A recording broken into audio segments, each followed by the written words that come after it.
Sveiki, mėlyjei. Labai malonu Jūs matyti ir šiandien tokią neįprastą aplinką.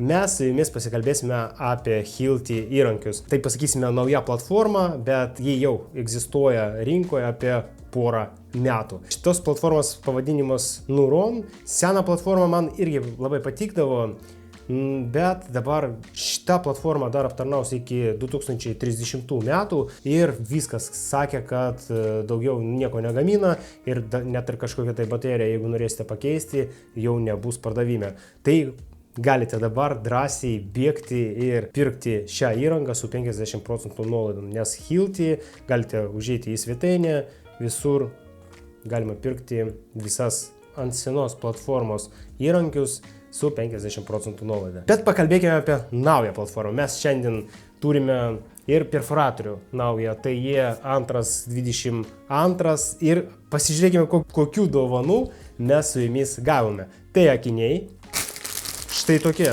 raudonos spalvos. Tai čia dirbti su lazerinė visa technika. Va taip atrodo, čia gavome dovanų. Tada prie viso šito mes gavome ruletę. Štai tokią ruletę, jos pavadinimas PD1. Štai taip. Galim greitai išpakuoti.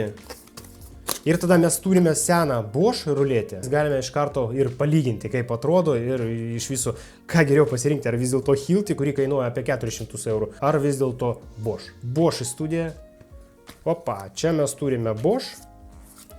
Štai tokią ruletę.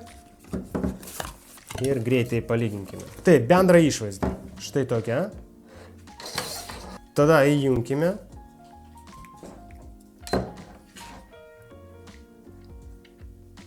Čia, nežinau, Hilti dar kažkokia sena technologija, labai mažai šviesos ir čia dėl to turbūt, kad sutaupyti energiją, nes dvi baterijos 3A čia įdėta, o šita ruletė turi dvi baterijos 2A. Tai čia daugiau galios ir spalvotas ekranas. Štai taip galite palyginti. Kad gauti visą įrangą ir su nuolaida dar turėti dovanų, mums reikėjo nupirkti diskelių, pjauti metalą. Pasižiūrėkime, kaip atrodo ir dabar mes komplektą turim 50 vienetų.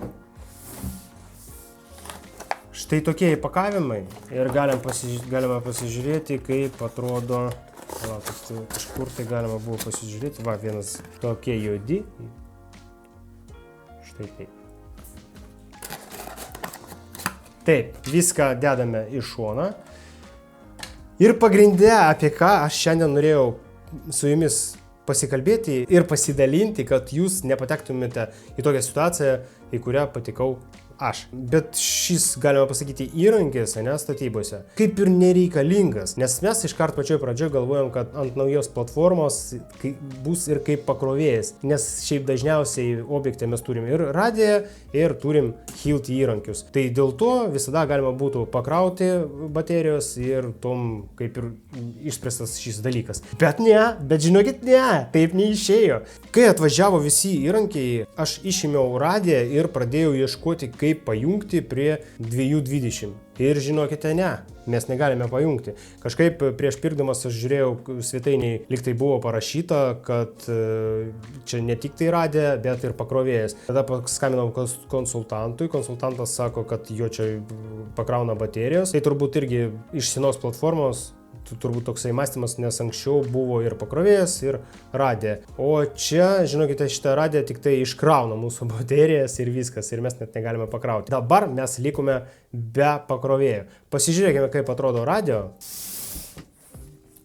Štai tokia dėžė R6 22 DB, nežinau, ar čia labai kas reiškia DB, Neuron ant naujos platformos. Kad galima būtų patikrinti šitą radiją, mums prireiks ir baterijų. Mes nupirkome porą vienetų. Opa, tai viena, antra. Štai tokie įpakavimai, štai tai viskas atrodo, jūs galite matyti ir gyvai. Pasižiūrėkime iš vidaus, kaip išpakuokime, tai pasakykim. Dabar pasižiūrėkime, ar šita platforma tapo geresnė, ar vis dėlto čia kažkoks tai marketologų vėl žingsnis, ne, taip pasakykim. Nes aš dabar matau, kad čia gumos nėra kaip anksčiau, ne, visas tas padas buvo gumotas. Aišku, jie padarė tokie kaip amortizatoriai, bet čia, žinokit, dar klausimas. Aišku, svarbiausia, kuris dalykas būtent patiko man, kad dabar labai lengvai nusiejama tą bateriją. Nes anksčiau, tai kas naudoja dažnai savo objektuose būtent šios įrankius, žino, kad ištraukti tą bateriją ar kažkaip įstatyti į tą pakrovėją visada buvo didelių problemų. Nes labai sunkiai. Aš nesakau, kad ta platforma bloga, ar ten pakrovėjas blogas, nu, yra toksai minusas, bet aišku, ten viskas taip rimtai įsistato ir jums reikia vos ne su plaktuku, ne įkalti, kad šitas akumuliatorius daeitų iki pačio galo, kad pradėti krovimą. Tai va, tokios baterijos, dabar pasižiūrėkime radiją, o tada ant pačio galo ir apžvelgsime patį perforatorių. Mes matom štai taip supakuota, nežinau, gerai, blogai, šiaip vieną kartą išpakuojam ir šis dalykas pradeda dirbti mūsų objektuose, taip pasakykime, tarnauti, ne?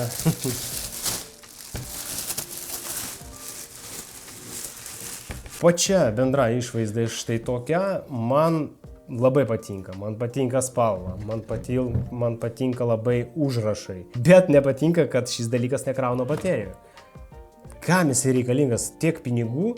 Maždaug galiu pasakyti, kad kaina apie 500 eurų kainuoja šitą kolonėlę. Ją naudoti dėl garso ir kad iškrautų mūsų baterijas, nu šiaip savo dalykas. Būtinai pakomentuokite komentaruose, ar iš ties, ar yra geras žingsnis taip daryti.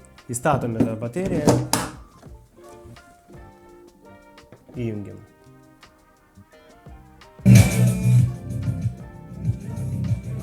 Ką bendrai galim pasakyti apie šitą radiją? Nieko. Mes tik tai, jeigu būtų pas mus darbe, veiktų FM arba galima pajungti per savo telefoną, per Bluetooth'ą ir viskas. Ir tom pasibaigė. Paprastą radiją galima pasijungti į telefoną, viskas.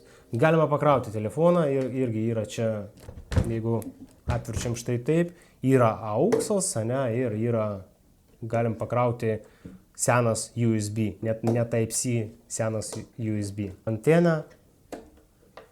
Ir čia tas varžtas, mes galim atsukti ir komplekte turim baterijų. Čia turbūt, kad nustatyti laikrodį ir jeigu mes vežame namo, daleiskim, arba iš objekto į kitą objektą be akumuliatoriaus, kad paprasčiausiai nenumušti laikrodžio ir viskas. Dar kitas dalykas, kad čia mes turime ekvalaizerį ir galim trupučiuką ten pažaisti. Nežinau, labai reikalingi tokie dalykai, kokie nustatymai. Nu, yra ir gerai, jeigu nėra, aišku, blogiau. Viskas, daugiau nieko negaliu pasakyti.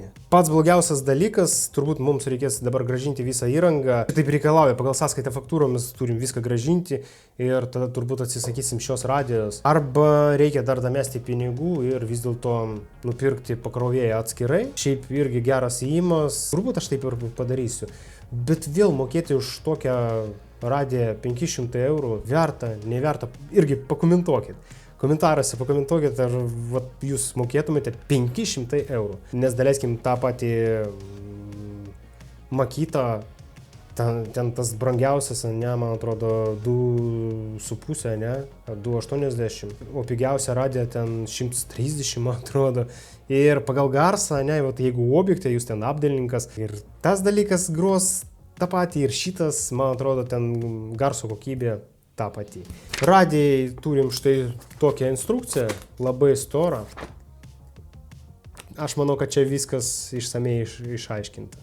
Atrodo, apie viską pakalbėjau, apie ką norėjau pasakyti. Būtent apie radiją, tai iš karto žinokite, kad čia pakrovėjo nėra, nes aš kažkaip irgi gerai, kad paskambinau į Hilti ir net paklausiau, o ta radijo bus ten greitas krovimas ar paprastas? Man atsakė, kad paprastas. Dabar man jokas net ima, kad iš viso čia ne pakrovėjas, o grinai radija, kuri išnaudoja mūsų baterijas. Jūs iš karto žinokite, jeigu norit grinai radiją 500 eurų ir sutinkate mokėti be problemų. Nes aš žinau, yra labai daug žmonių, kuriems labai patinka.